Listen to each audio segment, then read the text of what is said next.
আমাদের চ্যানেলের সমস্ত গল্পের নোটিফিকেশন সবার আগে পাওয়ার জন্য এখনই সাবস্ক্রাইব করুন আমাদের চ্যানেলটি এবং পাশে থাকা বেল আইকনটি প্রেস করে অল করে দিন।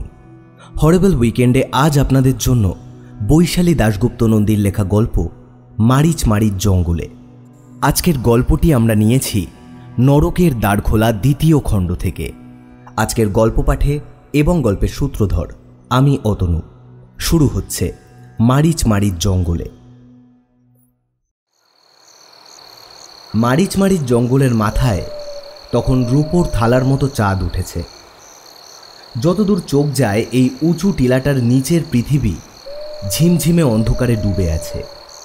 শুধু আকাশের দিকে তাকালে দেখতে পাচ্ছি আলোর বন্যা। জঙ্গলের গাছগুলোর ওপরের দিকটা আলোকিত হয়ে আছে ঠিকই, কিন্তু গাছের ঘনত্বের জন্যই হয়তো সেই আলো মাটিতে এসে পৌঁছয়নি।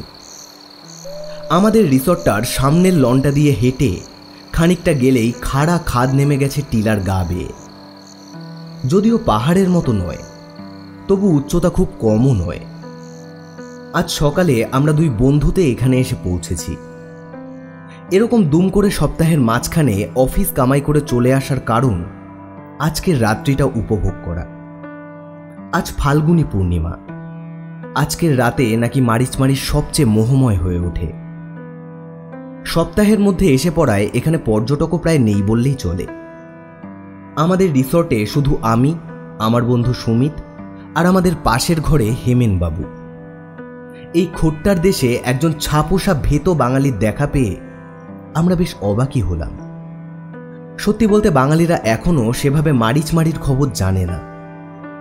আমরা জেনেছি আমাদের অফিসের দারোয়ান শিবশরণের মুখ থেকে। শিবশরণ আশেপাশের কোনো এক গ্রামের বাসিন্দা।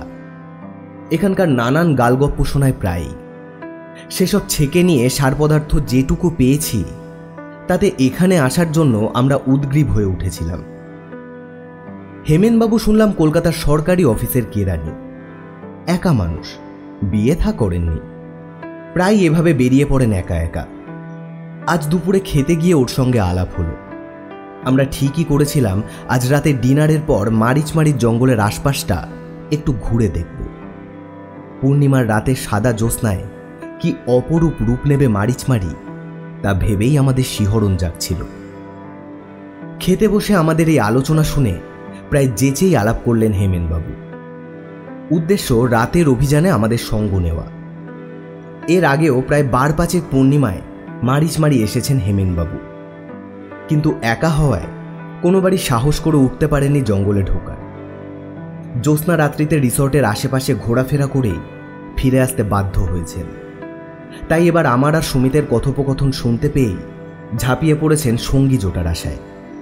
আর আমরা তো এক পা বাড়িয়েই ছিলাম। তখনই ঠিক করে ফেললাম রাত ঠিক 10টার মধ্যে ডিনার করে আমরা বেরিয়ে পড়ব মারিচমারির পূর্ণিমা উপভোগ করতে। আমাদের ফুর্তির পথে বাধা হয়ে দাঁড়ালেন রিসর্টের ম্যানেজার রামখেলান। রিসর্টের বারান্দা থেকে জঙ্গলের মাথার গোল চাঁদটা যেইমাত্র আমাদের হাতছানি দিয়ে ডাকতে শুরু করল, যে যার ঘরের দরজায় তালা দিয়ে আমরা 3 অভিযাত্রী বাঙালি সন্তান গুটি গুটি হাঁটা শুরু করলাম বাইরে বেরোনোর গেটের দিকে। রাত 9টার মধ্যেই ডিনার সেরে রেডি হয়ে বসেছিলাম আমরা। হেমেনবাবু একটু দেরি করলেন বেরোতে।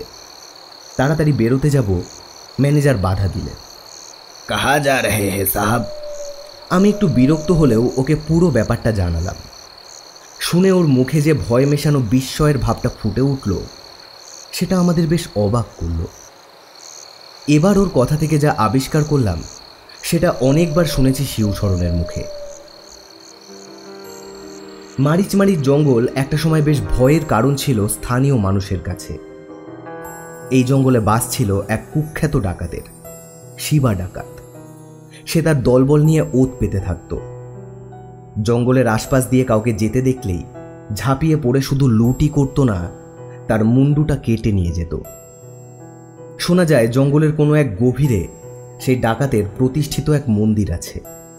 সেখানে রয়েছে মা মারিচমারির পাথরের মূর্তি, যার নামেই জঙ্গলের নাম। শিবা ডাকাত নিজের হাতে পাথর কুঁদে তৈরি করেছিল দেবীর মূর্তি। স্থানীয় লোকেরা বলে শিবা ডাকাত দেবীকে সত্যিকারের মুন্ডমালা পরাত। মাসে 12টার বেশি মানুষ সে খুন করত না। কারণ দেবীর মুন্ডমালা তৈরি করতে 12টা মাথা লাগত। প্রতি পূর্ণিমায় দেবীর মালা পাল্টে দিত সে। শোনা যায় এই দেবীর বাহন হল নেকড়ে। প্রতি ফাল্গুনী পূর্ণিমায় সে নাকি জেগে উঠত। তার জন্য মানুষের টাটকা রক্ত এনে দিত শিবা। সেই রক্তে স্নান করাতো দেবীর বাহনকে। স্নান করে রক্তপান করে 1 বছরের জন্য আবার পাথরে পরিণত হতো নেকড়ে। ফাল্গুনী পূর্ণিমার চাঁদ যখন মাঝ আকাশের দিকে যায়, দেবীর মন্দিরের চূড়ায় সরাসরি সেই জ্যোৎস্না পড়ে। তখনই জেগে ওঠে সেই নেকড়ে। এসব কাজ শিবা একা করতেই পছন্দ করত। তার দলের লোকেদের উপস্থিতিও সে মেনে নিত না এই সময়। শিবার ভয়ে তখন লোক এপথ দিয়ে যাতায়াতই ছেড়ে দিয়েছিল। ফলে দেবী ও তার বাহনের সেবা শিবার কাছে চিন্তার কারণ হয়ে উঠেছিল। লোকে বলে একবার ফাল্গুনী পূর্ণিমায় মানুষ জোগাড় করতে পারেনি শিবা। নেকড়ে নাকি তাকেই হত্যা করে নিজের রক্ত তৃষ্ণা মিটিয়েছিল। আজও কখনো কোনো পথভোলা পথিক মারিচ জঙ্গলে ফাল্গুনী পূর্ণিমায় একা হারিয়ে গেলে তার আর ঘরে ফেরা হয় না। নেকড়ের হাতে মৃত্যু হয় তার। অথচ সারা বছর এই জঙ্গলে নেকড়ে কেন, শেয়াল অবধি সেভাবে দেখা যায় না।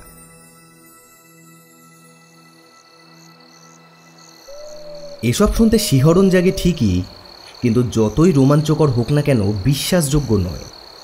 আমি ম্যানেজারের কথা শুনে তাকে বোঝানোর চেষ্টা করছি হেমেনবাবুও আমার পাশে দাঁড়ানো। হঠাৎ সুমিতের হেরে গলায় গান ভেসে আসতেই হা করে দেখলাম ম্যানেজারকে সম্পূর্ণ অগ্রাহ্য করে ও কখন যেন হেঁটে চলেছে সামনের দিকে। আর দূর থেকে শোনা যাচ্ছে,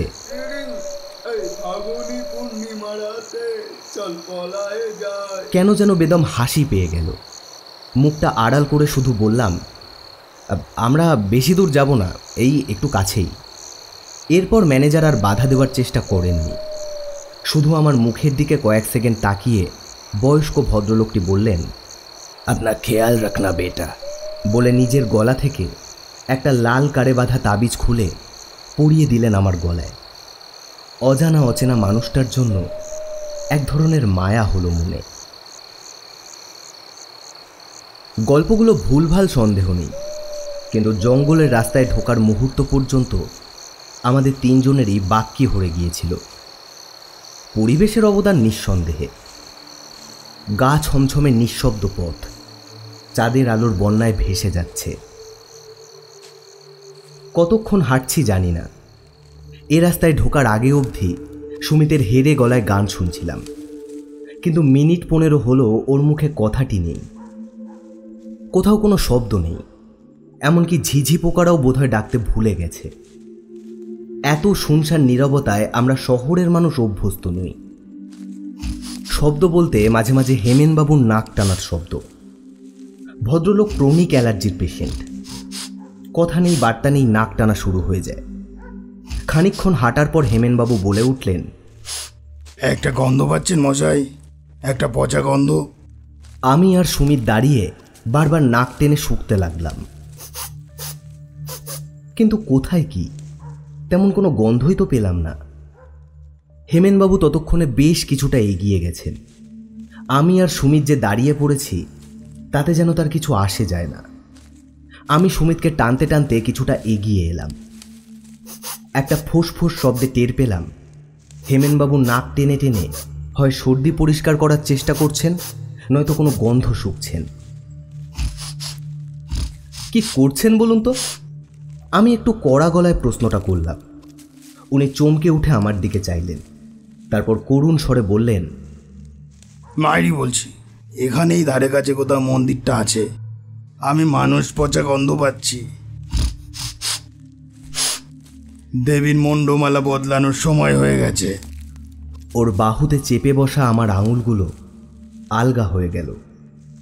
কী সব বলছেন উনি? বুঝতে পারছি গল্পটা ওর মনে সাংঘাতিক প্রভাব ফেলেছে। ভাবতে ভাবতেই এগিয়ে চলেছি। আচমকা একটা বীভৎস পচা গন্ধে দম বন্ধ হয়ে এলো। পরিষ্কার বোঝা যাচ্ছে আশেপাশে কোনো বড়সড় জন্তু মরে পচেছে। বড়সড় কথাটা মাথায় আসতেই কেমন গুটিয়ে গেলাম। তাহলে কি হেমেনবাবুর কথাই ঠিক? মানুষ পচা গন্ধ এটা। মুহূর্তের মধ্যে মন থেকে সরিয়ে ফেললাম চিন্তাটা। হেমেনবাবুর কথা শুনে আমিও দুর্বল হয়ে পড়েছি নাকি?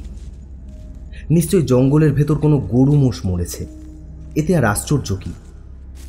কিন্তু অন্তত মিনিট 7 আগেই হেমেনবাবু বলেছেন উনি গন্ধ পাচ্ছেন, অথচ তখন কোনো গন্ধই ছিল না। আমি বা সুমিত গন্ধ পাইনি। কি জানি, কোনো কোনো মানুষের ইন্দ্রিয় একটু বেশি স্পর্শকাতর হয়। এসব ভেবে মনকে প্রবোধ দেওয়ার চেষ্টা করছি, হঠাৎ একটা শব্দে তাকিয়ে দেখি সুমিত প্রচণ্ড জোরে দৌড়ে বাপাশের গাছপালাগুলো পেরিয়ে আরো ভেতরে ঢুকে গেল। আমি চিৎকার করে ডাকলাম, সুমিত, কোথায় যাচ্ছিস? আরে আরে কি হলোটা কি? কোনো উত্তর এলো না। নিস্তব্ধ জঙ্গলের গাছে গাছে ধাক্কা খেয়ে আমার কথাগুলো প্রতিধ্বনিত হয়ে আমার কাছেই ফিরে এলো। আমি হতবাক হয়ে সামনের দিকে চাইলাম হেমেনবাবুর খোঁজে। আরে হেমেনবাবুই বা গেলেন কোথায়? জঙ্গলের জ্যোৎস্নায় ধোয়া গাছের পাতার আলো ছায়ার মাঝখানে কিংকর্তব্য বিমূঢ় হয়ে দাঁড়িয়ে রইলাম। এই প্রথম মনে হলো ম্যানেজারের কথা না শুনে আসা ঠিক হয়নি। তার উপরে হেমেনবাবুর পিছন পিছন কথায় কথায় এত ভিতরে ঢুকে পড়েছি যে ওকে ছাড়া বেরোতে পারবো কিনা বুঝতে পারছি না। নিঝুম জঙ্গলে একটা পাতা নড়ারও শব্দ নেই, শুধু নিজের হৃৎপিণ্ডের ধুক ধুকটুকু কানে আসছে যেন। কাপা গলায় ডাকলাম, সুমিত, হেমেনবাবু, কোথায় আপনারা? দেখুন, আমাকে ভয় দেখানোর চেষ্টা করে লাভ নেই। শুকনো গলায় একটু হাসির চেষ্টা করলাম, কিন্তু হাসিটা ঠিকমতো ফুটল না। ওপাশ থেকে কোনো প্রত্যুত্তর এলো না। বারবার মনে হচ্ছিল এই বুঝি সুমিত হাসতে হাসতে বেরিয়ে এলো ছোপের আড়াল থেকে। কিন্তু না, এইভাবে আরও বেশ কিছুক্ষণ কাটল।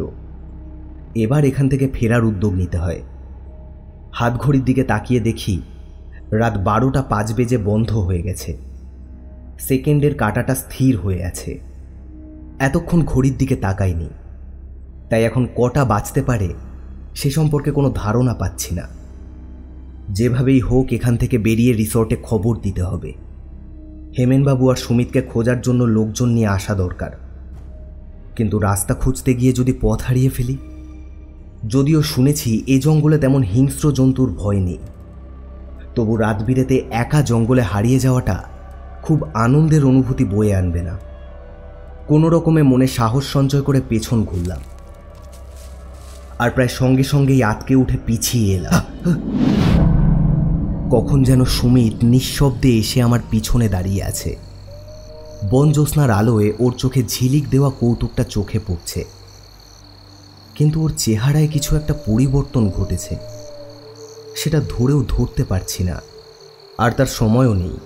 আমি দাঁতে দাঁত পিষে বলে উঠলাম, পেয়েছিস কি? হ্যাঁ, ইয়ার কি হচ্ছে? রাত বিরেতে জঙ্গলে মজা করছিস? এক্ষুনি ফিরবি চল। বলেই ওর হাত ধরে মারলাম এক টান।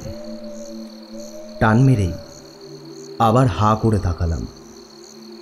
আমার টানে রোগা প্যাটকা সুমিত এক চুলও নড়েনি, বলা ভালো ওর হাতটাও নড়েনি। পাথরের প্রাচীরের মতো স্থির অচঞ্চল দাঁড়িয়ে হাসছে, কিন্তু কেমন যেন কেঁপে উঠল ওর শরীরটা। হঠাৎ যেন আমার চোখে ধরা পড়ে গেল ওর পরিবর্তনটা। সুমিতের শরীরটা আর রোগা নেই, পেশিবহুল বিশাল চেহারা ওর জামা কাপড়ের ভেতর থেকে ফুটে বেরোচ্ছে। আমার চোখের সামনে আরও কিছু পরিবর্তন হতে লাগলো ওর শরীরে। হাতের উন্মুক্ত অংশে দেখা দিল গাঢ় বাদামি লোম। মুখের হাসিটা এখন বিলুপ্ত, চোখ দুটো যেন ধক ধক করে জ্বলছে। আমার চোখের সামনে ওর দেহটা বেঁকে যাচ্ছে ধনুকের মতো, মাথাটা ক্রমশ ঝুঁকে পড়ছে মাটির দিকে। কিন্তু জলজলে চোখের দৃষ্টি মুহূর্তের জন্য সরেনি আমার চোখ থেকে। আমার গায়ের রোম খাড়া হয়ে উঠল। ওয়ারউলফ।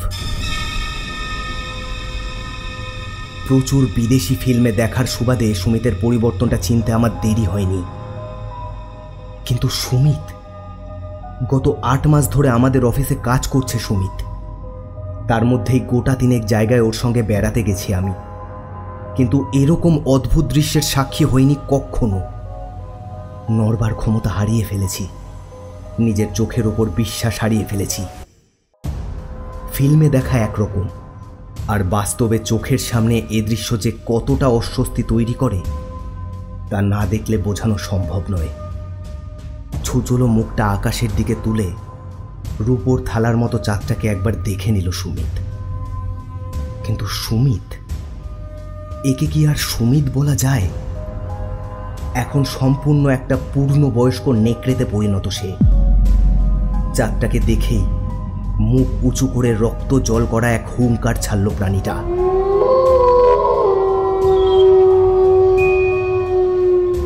হুঙ্কারের শব্দে হঠাৎ সম্বিত ফিরে এলো আমার। হ্যাঁ, পালাতে হবে। এটা মাথায় আসতেই দিক বিদিক জ্ঞান শূন্যের মতো ছুট দিলাম।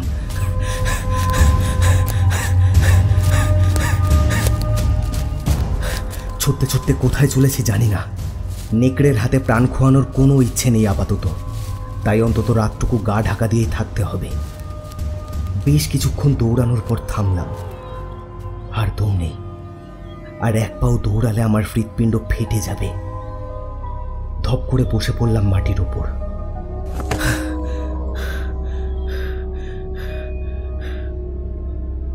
বহু দূর থেকে মাঝে মাঝে ভেসে আসছে করুদ্ধ নেকড়ের চিৎকার।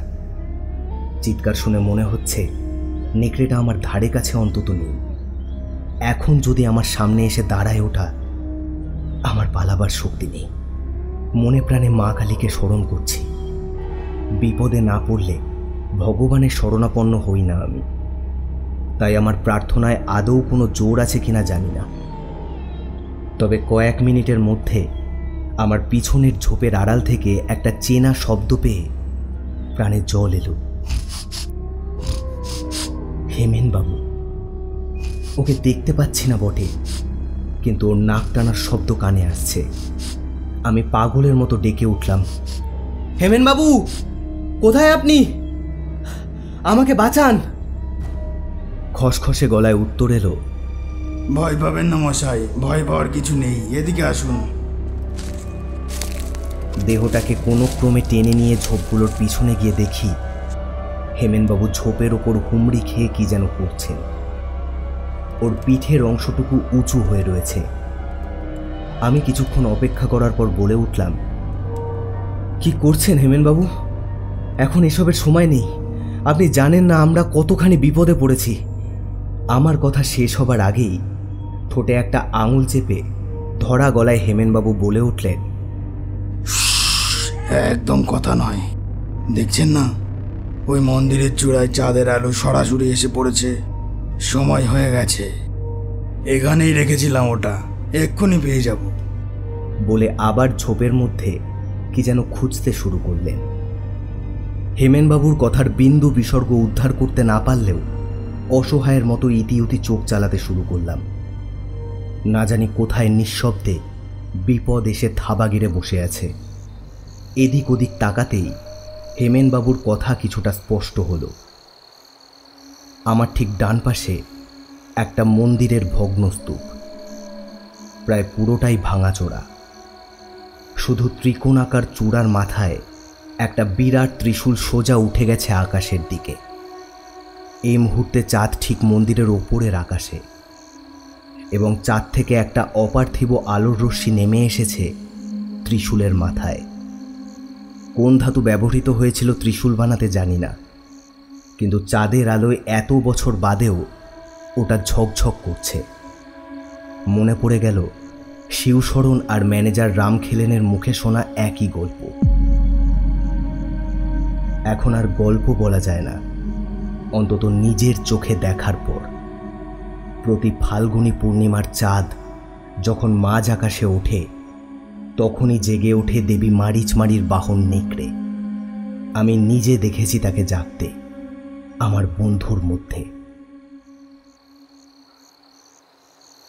সুমিতের কথা মনে পড়াতে একটু দুর্বল হয়ে পড়েছিলাম। আবার হেমেনবাবুর কথা মনে পড়তেই ঘুরে তাকালাম যেদিকে উনি ছিলেন। আবার চমকে উঠলাম। হেমেনবাবুর মুখ, পাঞ্জাবি, 2 হাত, ধুতি সব ধুলো মাটিতে মাখামাখি, আর হাতে একটা বিশাল খাড়া। খাড়াটা দেখে আমি প্রায় টলে পড়ে যাচ্ছিলাম। বিশাল মাপের ভারী খাড়া, উনি যে ঠিক কী করে অমন অনায়াসে এক হাতে মাথার উপর তুলে দাঁড়িয়ে আছেন তা উনিই জানেন। অথচ ওকে দেখে মনেই হচ্ছে না কোনো কষ্ট হচ্ছে। হাসি মুখে এগিয়ে এলেন আমার দিকে।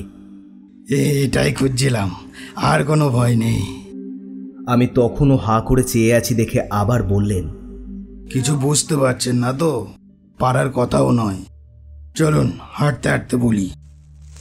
বলেই হাঁটা শুরু করলেন। আমিও উপায় না দেখে ওর পিছু নিলাম। খাড়াটা দেখে আমার মনেও একটু আশ্বাস জেগেছে। কিছু না হোক, অন্তত আক্রমণ করলে জুঝতে পারবো নেকড়েটার সঙ্গে। কিন্তু খাড়াটা যে ওখানে ঝোপের নিচে মাটিতে পুঁতে রাখা ছিল সেটা হেমেনবাবু জানলেন কি করে? হেমেনবাবু খাড়ার ভোঁতা দিকটা কাঁধের উপর রেখে দুলকি চালে হাঁটা শুরু করেছেন। দেখে মনে হচ্ছে উনি হাতের তালুর মতো চেনেন এই জঙ্গলকে। আমি ওকে অনুসরণ করলাম। জানেন মশাই, এই আপনার বন্ধু সুমিত বাবু লোকটা সুবিধার নয়। উনি এর আগেও এখানে এসেছেন। লোকটা বলে কি? সুমিত তো নিজেই শিবশরণের কথা শুনে এত উৎসাহ দেখালো এখানে আসতে। একবারও তো মনে হলো না জায়গাটা ওর চেনা। হেমেনবাবু বলে চললেন, শিবা ডাকাত মরে যাওয়ার সঙ্গে সঙ্গে মারিচমারির মন্দিরে পুজো বন্ধ হয়ে যায়, কিন্তু মায়ের বাহনের মধ্যে যে রক্ত তৃষ্ণা সে জাগিয়ে দিয়ে গিয়েছিল তার উপশম হলো না। প্রতি ফাল্গুনী পূর্ণিমায় জেগে উঠত সে নেকড়ে, কিন্তু এ জঙ্গলে সে মানুষ কোথায় পাবে? বছরের পর বছর মানুষের অভাবে সে উপসী রইল। যত উপোস তত বেশি হিংস্র হয়ে উঠল সে মায়ের বাহন।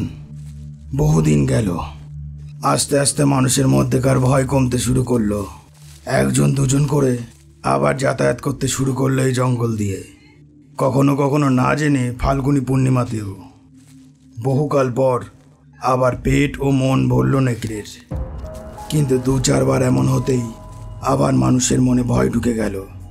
মুখে মুখে নানান রকম ভীতিপ্রদ কাহিনী প্রচার হলো। আবার ঢোকা বন্ধ হলো জঙ্গলে। ঠিক এই সময় যাতায়াত শুরু করলেন আপনার বন্ধু সুমিত বাবু। সব দেখে শুনে গেলেন। তারপর এক রাতে সাগরেদদের নিয়ে এসে ঢুকলেন এই জঙ্গলে। মায়ের মন্দির অপবিত্র করে প্রবেশ করলেন ভেতরে। মায়ের মূর্তি চুরির ইচ্ছাই ছিল মূর্তি চোরদের, কিন্তু মূর্তির ওজন সম্পর্কে ওদের ধারণা ছিল না বোধহয়। 4 জনের পক্ষে সম্ভব হলো না মাকে নিয়ে যাওয়া। কিছু না পেয়ে নিয়ে গেল মায়ের বাহনকে। এটা ছিল সুমিতবাবুর জীবনের সবথেকে বড় ভুল। প্রতি বছর ফাল্গুনী পূর্ণিমায় ফিরে ফিরে আসতে হলো ওকে। সঙ্গে নিয়ে আসতেন কোনো না কোনো সঙ্গী। রাতে এক সময় জঙ্গলে ঘুরতে আসার নামে ঢুকে নিজের সঙ্গীকে খুন করে রক্তে স্নান করে নিজের নেশা পূরণ করে সে। গত 5 বছর ধরে এই চলছে। আজ ওর শিকার হতে চলেছেন আপনি। ম্যানেজার বাবুর দেয়া মাদুলিটা আপনাকে এখনো পর্যন্ত রক্ষা করেছে। সেই জন্য একটু আগে আপনি যখন ওকে ছুঁয়েছিলেন কেঁপে উঠেছিল প্রাণীটা। আমার চোয়াল বিস্ময়ে ভয়ে ঝুলে পড়েছে। কিন্তু আপনি এত কিছু? কথাটা শেষ হলো না আমার। ঘুরে দাঁড়ালেন হেমেনবাবু। আরে এই কি দেখছি? আমার চোখ কি আমার সঙ্গে বিশ্বাসঘাতকতা করছে, নাকি আমি কোনো দুঃস্বপ্ন দেখছি? কোনো এক ভোজবাজিতে হেমেনবাবুর ক্লিন শেভড মুখে এখন এলোমেলো দাড়িগোঁফ, ঝাঁকড়া চুল ঢেকে ফেলেছে কপাল। কপালের ওপর একটা সাদা ফেট্টি বাঁধা, তাতে চুলগুলো একটু উঁচু হওয়াতে কপালের ঠিক মাঝখানে তেল সিঁদুরের টিকা স্পষ্ট দেখা যাচ্ছে। কোথায় ধুতি পাঞ্জাবি, কোথায় কি? তেল চকচকে খালি গায়ে খাটো কাপড় পরনে যে আমার সামনে খাড়া হাতে দাঁড়িয়ে আছে, তাকে দেখেই মনের মধ্যে একটা নামই জাগল, শিবা ডাকাত। আমার হাঁটু কাঁপতে শুরু করলো। আজ এই মায়াবী রাতে আর কি কি আছে কপালে কে জানে। শিবা ডাকাত এগিয়ে এলো আমার দিকে। তারপর গমগমে কণ্ঠে পরিষ্কার বাংলায় বলে উঠল, ভাবছেন কি মশাই, শিবা ডাকাত ছিল খাস বাংলাদেশের লোক, জীবিকার জন্য পড়েছিল এই রাজ্যে। তার আসল নাম ছিল হেমেন্দ্র মজুমদার। তাই বাঙালি হয়ে ছাপোষা বাঙালির ভূমিকায় অভিনয় করাটা কি খুব কঠিন? যাকে ওসব ছাড়ুন, অভিশপ্ত প্রাণীটাকে আজ রাতেই শেষ করতে হবে। যে তৃষ্ণা আমি জাগিয়েছিলাম ওর মধ্যে, সেই তৃষ্ণার অবসানও হবে আমারই হাতে। সেদিন যদি একটু সতর্ক হতাম, তাহলে নেকড়েটা সাধ্য ছিল না আমাকে খুন করার। কিন্তু মায়ের পুজোর মুন্ডমালার অভাবে অসমাপ্ত থেকে যাওয়া মনটা খুব বিক্ষিপ্ত ছিল। সেই সুযোগটাই নিয়েছিল শয়তানটা।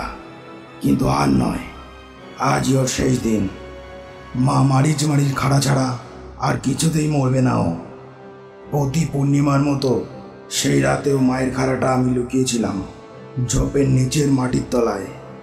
ওখানেই থাকতো ওটা বরাবর। মানুষ মারতে আমি ওটাই ব্যবহার করতাম।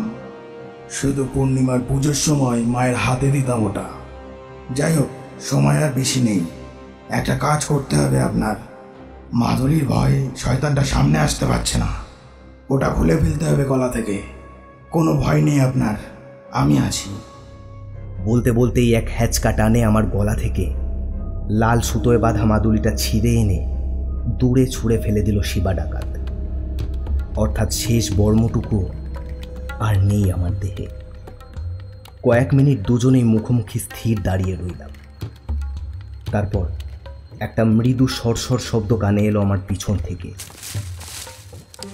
আমি জানি সাক্ষাৎ মৃত্যুর মতো আমার পিছনে এসে দাঁড়িয়েছে সেই নেকড়ে, যে কোনো মুহূর্তে ঝাঁপিয়ে পড়ে আমার গলার নলি ছিঁড়ে ফেলবে। তারপর সেই টাটকা গরম রক্তে স্নান করে নিজের তৃষ্ণা মেটাবে। আর পথ নেই। ঢোক গিলে চোখ বন্ধ করে অপেক্ষা করতে লাগলাম অন্তিম মুহূর্তের জন্য। আমার সামনে শিবা ডাকাত তখন ওপরের দিকে নাক তুলে শব্দ করে কিছু শুকছে। তারপর ফিস ফিস করে বলে উঠল, সময় হয়ে গেছে। শয়তানটা আমাদের খুব কাছে। খুব সাবধান রন বাবু। বলতে না বলতেই একটা বিকট গর্জন করে পেছন থেকে আমার ঘাড়ে এসে পড়ল প্রাণীটা। মাটিতে পড়ে যেতে যেতে টের পেলাম প্রচণ্ড ভারী প্রাণীটার ধারালো নখগুলো বিঁধে যাচ্ছে আমার পিঠে। বুনো বোটকা গন্ধে আমার দম বন্ধ হয়ে এলো। ভয়ে আর যন্ত্রণায় জ্ঞান হারালাম আমি। চোখ বন্ধ হওয়ার ঠিক আগে দেখতে পেলাম শিবা ডাকাত তার মায়ের খাড়া দুহাতে মাথার উপর তুলে ছুটে আসছে আমার দিকে।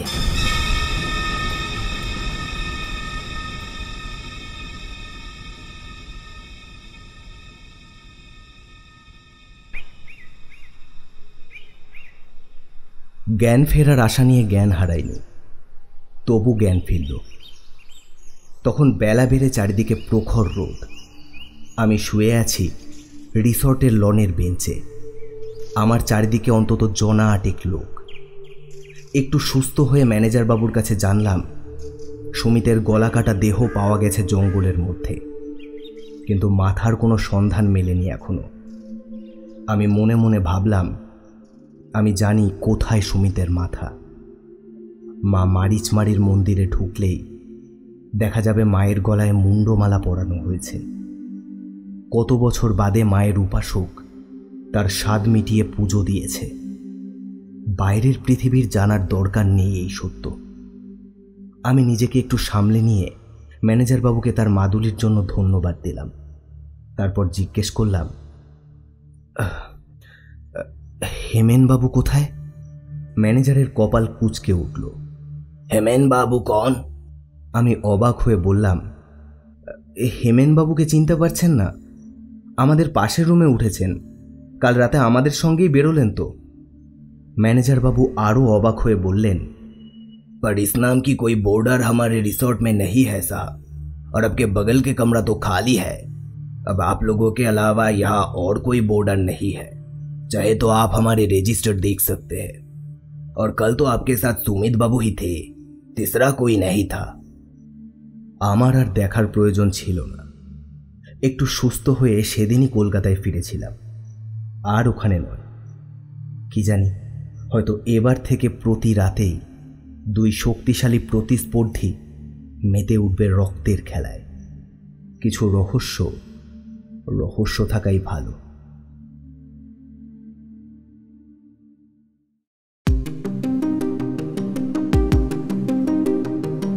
শুনলেন মারিচ জঙ্গলে, রচনা বৈশালী দাশগুপ্ত নন্দী, হেমেনবাবুর চরিত্রে অমিত, সুমিতের চরিত্রে শুভজিৎ এবং গল্পপাঠ ও ম্যানেজারের চরিত্রে Atanu, editing and sound design Atanu, poster design Bibhuti Biswas. শেষ হলো মারিচ জঙ্গলে। আমরা আবার ফিরে আসব নতুন কোনো গল্প নিয়ে। ততক্ষণ ভালো থাকুন, সুস্থ থাকুন আর শুনতে থাকুন হরেবল উইকেন্ড।